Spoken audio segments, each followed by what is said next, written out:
எல்லாருக்கும் வணக்கம். இன்னைக்கு என்னோட 4வது படம் வாழை ரிலீஸு. திருநெல்வேலியில் வந்து மக்களோட மக்களா பார்த்தேன். என்ன சொல்கிறது, என்ன என்ன மாதிரியான எமோஷ்னல் எதிர்பார்த்துருந்தாலும் அதே மாதிரியான எமோஷ்னல் படம் எதிர்பார்த்த விட ஒரு மிகப்பெரிய வெற்றி அடைஞ்சிருக்கு. தமிழ்நாடு ஃபுல்லாகவே வந்து மக்கள் வந்து ஒரு ஒரு நல்ல கதையை, ஒரு நல்ல வாழ்க்கையை வந்து சொல்கிறது ஒருத்தருடைய ரொம்ப எளியவர்களுடைய எமோஷ்னலை வந்து ரொம்ப நல்லாவே புரிஞ்சுருக்காங்க. ரொம்ப சந்தோஷமாக இருக்குது. ஏன்னா சில வெற்றிகளை வந்து ரொம்ப பகிரமாக கொண்டாட முடியும். சில வெற்றியை வந்து ரொம்ப அமைதியாக இது வெற்றின்னு எப்படி சொல்கிறது, ரொம்ப பெயின்ஃபுல்லான வெற்றி. அதனால் வந்து ஆர்ப்பாட்டமாக என்னால் சொல்ல முடியல. பட் 30 வருஷம் கழித்து கூட என்னோடய எமோஷ்னல், என்னோடய வழியை புரிஞ்சுக்கிட்ட தமிழ் மக்களுக்கு எல்லோருக்குமே என்னோட நன்றி. எப்படி இருக்கு சார்? ஸ்கிரீனிங்ல எப்படி இருக்கு சார்? பாருங்க, ஏதாவது தகவல் கிடைச்சா? அதான் தமிழ்நாடு ஃபுல்லாகவே நல்லா என்ன சொல்கிறது, எதிர்பார்த்ததை விட மிகப்பெரிய வெற்றி கிடச்சிருக்கு. மிகப்பெரிய ஓப்பனிங் கிடச்சிருக்கு. ஸ்க்ரீன் இன்க்ரீஸ் பண்ணுறாங்கன்னு சொல்கிறாங்க. பெரிய ஸ்க்ரீனுக்குலாம் மாறுதுன்னு சொல்கிறாங்க. என்ன சொல்கிறது, வர ரிப்போர்ட் எல்லாமே வந்து ரொம்ப எமோஷ்னலியாக வருது. ரொம்ப ரொம்ப நெருக்கமான ஒரு உணர்வாக கடத்துகிறாங்க. நிச்சயமாக இது வந்து ஒரு ஒரு நல்ல நல்ல என்ன சொல்கிறது, நல்ல நோக்கங்களும் நல்ல மனிதர்களோட கதைகளும் எளியவர்களோட வழியும் என்றைக்குமே தோக்காது. அது காலம் கடந்தும் என்னைக்காவது ஒரு நாள் அதோட வெற்றி அடைஞ்சே தீரும் அப்படிங்கிறதுக்கு வாழை ஒரு உதாரணம். இல்ல, உங்களோட மனைவி சொல்லும்போது கூட சொன்னாங்க, நான் 14 வருடம் காதலிச்சேன். ஆனா அவரோட சிறு வயதை நான் வந்து அந்த அந்த விஷயமா அந்த படத்தை பார்க்கணும்னு சொன்னேன். அது எப்படி பார்க்குறீங்க? ஆமாம், சின்ன வயசில் அவன் என் கூட இருக்க முடியாதுல்ல. அது அதான் எல்லா ரொம்ப நெருக்கமான மனிதர்கிட்ட மட்டும் சொன்ன ஒரு கதை இது. ரொம்ப நெருக்கமான மனிதர்கள்கிட்ட மட்டும், நான் நேசித்த ரொம்ப நெருக்கமான மனிதர்கள்கிட்ட மட்டுமே நான் வந்து ஒரு ரொம்ப லோன்லியாக இருக்கும்போது நான் சொல்லிக்குவேன், அப்பப்போ சொல்லிக்குவேன் அந்த கதையை. இதுதான் என் வாழ்க்கை, இதுதான் என்னோட வே, இங்கேருந்து தான் நான் கிளம்பி வந்தேன் அப்படிங்கிறத நான் வந்து சொல்லிக்கிட்டே இருப்பேன். பட் அதை வச்சுக்கிட்டே இவ்வளோ படம் பண்ணிக்கிட்டு இருந்தேன். பட் என்னைக்கு கரெக்டாக நான் ஒரு லேண்டிங் ஆனதுக்கப்புறம், நான் ஒரு ஸ்டாண்ட் ஆனதுக்கப்புறம் இந்த படம் பண்ணணும், இது ஓடுது ஓடாத தாண்டி பண்ணணும்னு நினச்சேன். ஆனால் நான் நினச்சதே தவிடுபொடியாக்கி மக்கள் வந்து அது எப்படி இருந்தாலும் அது ரொம்ப உண்மையாக எடுக்கப்பட்டிருந்தா அதை கொண்டாடுவதற்கு மக்கள் தயாராக இருக்காங்க அப்படிங்கிறத இந்த வெற்றி மூலமாக நான் புரிஞ்சுக்கிறேன். நீங்க அடிக்கடி சொல்லும் போதே வலின்னு சொன்னீங்க. ஆனா இப்ப சமீப காலங்கள்ல அதற்கான சூழல் இல்லை. நீங்க இப்ப ஏற்கனவே பல இயக்குனர் சொல்லியிருக்காங்க. ஏன்னா மாரி செல்வராஜா இருக்கட்டும், ரஞ்சிதா இருக்கட்டும், எவிடன்ஸ் கொடுங்க எனக்கு. இல்ல அந்த மாதிரி சூழ்நிலை இல்லை அப்படிங்கிறதுக்கு நீங்க லாஸ்ட் விஷயம் எப்போ பார்த்தாலும் அது இருக்கா? இல்ல ஏன் நீங்க ரிப்போர்ட்டர் தானே? நான் கேட்குறேன், இவ்வளோ நாள் நியூஸ் பார்க்குறீங்கல்ல, இந்த லாஸ்ட் 3 மந்த்ஸ்ல, லாஸ்ட் 6 மந்த்ல, இந்த இயர்ல நீங்க வன்கொடுமை எடுத்து பார்க்குறீங்களா? எல்லாத்தையும் எடுத்து சும்மா வந்து, அதாவது வந்து நம்ம கேட்கணும்னு இவங்க இந்த மாதிரி படம் பண்ணுறாங்க, இவங்கள்ட்ட இந்த மாதிரி கேள்வி கேட்போம், அவங்க அந்த மாதிரி படம் பண்ணுறாங்க, அந்த மாதிரி கேள்வி கேட்போம். அப்படி கேட்கக்கூடாது. எமோஷ்னலாக நமக்கு உண்மை தெரியும். நம்ம ஒரு ரிப்போர்ட் என்னை விட உங்களுக்கு நல்லாவே தெரியும். உண்மையை புரிஞ்சுக்கோங்க. 3 வருஷமா அதிகமாக இருக்குல்ல, வருஷக்கணக்காக தான் இருந்துட்டு இருக்கு. 3 வருஷமா அதிகமாக சொல்லக்கூடாது. அப்படி நீ வந்து அதை வேற ஒன்றா திருப்பி 3 வருஷமா பார்த்தீங்களா? 6 மாசமா கேட்டேன். லாஸ்ட் 6 மாசம் இருக்குங்களா, 6 மந்த் கேட்டேன். ஒரு விஷயம் தெளிவாக புரிஞ்சுக்கோங்க. ஒரு டைரக்டர் இருக்காங்கன்னா அவன் எந்த மாதிரி படம் எடுக்கிறான்னு தெரிஞ்சுக்கிட்டு அதுக்கு ஆப்போசிட்டாக கேட்கக்கூடாது. எனக்கு தெரிஞ்சதை விட உங்களுக்கு ரிப்போர்ட்டர்ஸ்க்கு நல்லாவே தெரியும். ஏன்னா மக்களோட மக்களாக நீங்கள் தான் இருக்கீங்க.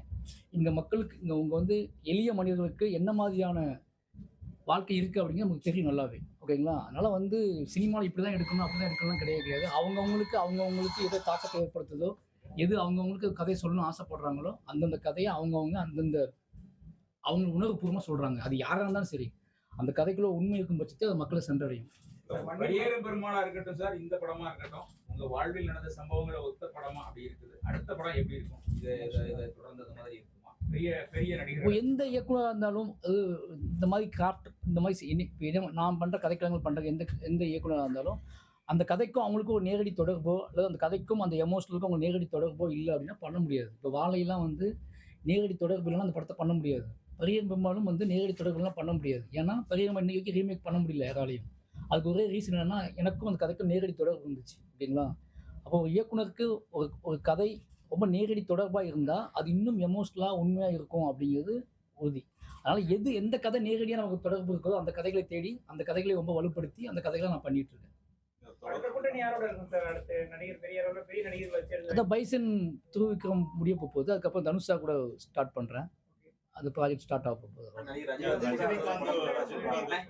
அதான் சொல்கிறேன்ல, ப்ராசஸ் 2 ப்ராஜெக்ட் பார்த்தா உங்களுக்கு அடுத்த ஒரு ப்ராஜெக்ட் போயிட்டு இருக்குன்னு சொல்கிறேன்.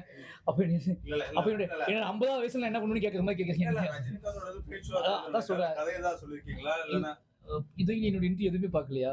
நேற்று கூட இதை பற்றி பேசியிருக்கேன். அப்போ என்னன்னா புதுசாக கேட்குற மாதிரி கேட்குறீங்க. நேற்று கூட நான் வந்து ப்ரெஸ் மீட்டில் வந்து சொல்லியிருக்கேன். என்னோட அடுத்த பைசன், அதுக்கப்புறம் தனுஷா ப்ராஜெக்ட், அதுக்கப்புறம் நான் பேசிட்டு இருக்கேன்.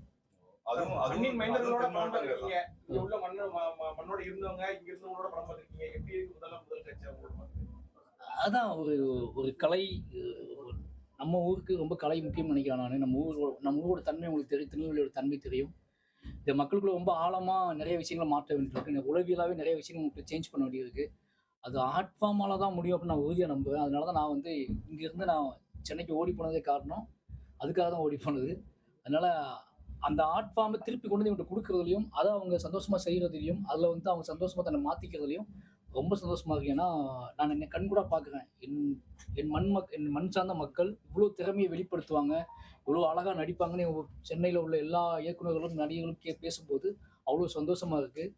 இவ்வளோ கலைக்கு இவ்வளோ நெருக்கமாக கூடிய மனிதர்களை இன்னும் ஸ்ட்ராங் ஆக்க வேண்டியது என்னோட கடமை. இந்த படத்துல கோடம்பாக்கத்துல இருந்து நடிகர்கள் அவ்வளோ அளவுக்கு இல்லாம இங்க இருக்கக்கூடிய லோக்கல்ல இருக்கக்கூடிய மக்களையே வச்சு முழுசா எடுக்கிறதுக்கான காரணம் என்ன? படம் பார்ப்பீங்க தெரிஞ்சவங்க பண்ண மாட்டாங்க. படத்தில் பார்த்தீங்கன்னா அது என்ன வேலை செய்யணும்னு தெரிஞ்சுக்கிட்டா உங்களுக்கு தெரிஞ்சிருக்கும். இந்த படத்தில் வந்து கொஞ்சம் உழைப்பு அதிகமாக தேவைப்படுது. நார்மலாக ஒருத்தவங்க குடிந்து கஷ்டப்படுத்த முடியாது. யார் அதுக்கு சம்மதிக்கிறாங்களோ, யார் அதுக்கு உடன்படுறாங்களோ அவங்களுக்கு பண்ண முடியும். அதனால வந்து எனக்கு ரொம்ப நெருக்கமாக நம்பக்கூடிய ஆட்களை வச்சு இந்த படத்தை பண்ணியிருக்கேன். ஓகேங்களா? இது வந்து வேற எந்த பிளான் இல்லை. ஓகே, அதான் சொல்றேன்ல, நீங்க அவங்க சொல்றாங்க இவங்க சொல்றாங்க, ஒன்னிய பாதிக்கிற கதையை எடு. அது எந்த கதையா இருந்தாலும் சரி, யாரா இருந்தாலும் சரி. ஆனா ஒன்னிய பாதிக்கக்கூடிய, சமூகத்துக்கும் உனக்கும் நெருக்கமாக இருக்கக்கூடிய, ஒன்னிய வந்து உனக்கு பின்னாடி வர சந்ததியினரை வந்து சப்போர்ட் பண்ணக்கூடிய, அவங்களை திசை மாற்றக்கூடிய கதைகள் எடுங்க. யார் என்ன சொன்னாலும் அதை பற்றி யோசிக்காதீங்க. உங்களை பாதிக்கக்கூடிய அல்லது உங்களை பாதித்த, உங்கள் மனசுக்கு நெருக்கமான, உங்களை நெகிழ வச்ச கதைகளை சூஸ் பண்ணுங்க. அது சினிமாவுக்கு உகந்த கதையில் இதெல்லாம் சினிமா பண்ண முடியுமான்னு கேட்பாங்க. சினிமாங்கிறது எந்த கதையும் கிடையாது. எல்லா கதையும் சினிமாக்க முடியும். ஏன்னா ஆர்ட் ஃபார்ம்ங்கிறது எல்லா மனுஷனுக்கும் பொதுவானது. உள்வாங்கி நடிச்சுக்கிட்டாங்க 2 சிறுவர்களும். உங்களை எப்படி உள்வாங்கி நடிச்சுக்கிட்டாங்க அந்த படம்? என்னன்னா ரொம்ப நாளா நாங்களே சொல்லிட்டு இருக்கோம், படமும் ரிலீஸ் ஆயிடுச்சு. ஓகேங்களா? இப்போ நீங்க படமே பார்க்க மாட்டீங்க. நீங்க படம் பாருங்க, அவங்களுக்கு எப்படி உள்வாங்கி நடிச்சிருக்காங்கன்னு தெரியும். என்ன அப்படின்னா, ஒரு டைரக்டர் படம் எடுத்தாச்சு, படம் எடுக்கிற வரைக்கும் பேசியாச்சு, படம் ரிலீஸ் ஆயிடுச்சு. அவங்களோட நடிப்பை வந்து நான் பேசி ரொம்ப நாள் நான் பேசிட்டே தான் இருக்கேன். அவங்க நடிப்பை பொதுமக்கள் பேச ஆரம்பிப்பாங்க, படம் பார்த்தவர்கள் பேசுவாங்க.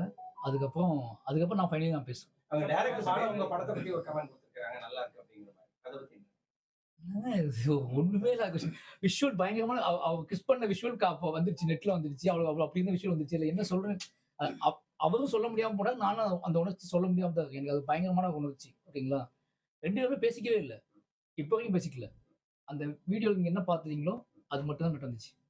அதுக்கு என்ன மாதிரியான ஃபீல், அதுக்கு என்ன மாதிரியான எமோஷனல் அப்படிங்கிறது நீங்க தான் புரிஞ்சுக்கணும். நானும் ஒரு வார்த்தை பேசலாம், அவரும் ஒரு வார்த்தை பேசல. அது பேசுறதுக்கான சூழலே அந்த முடிவுல இல்லை. வேறு தயாரிப்பாளரை தேடாமல் தேங்க்யூ. ஒரே நல்ல ரொம்ப நன்றி.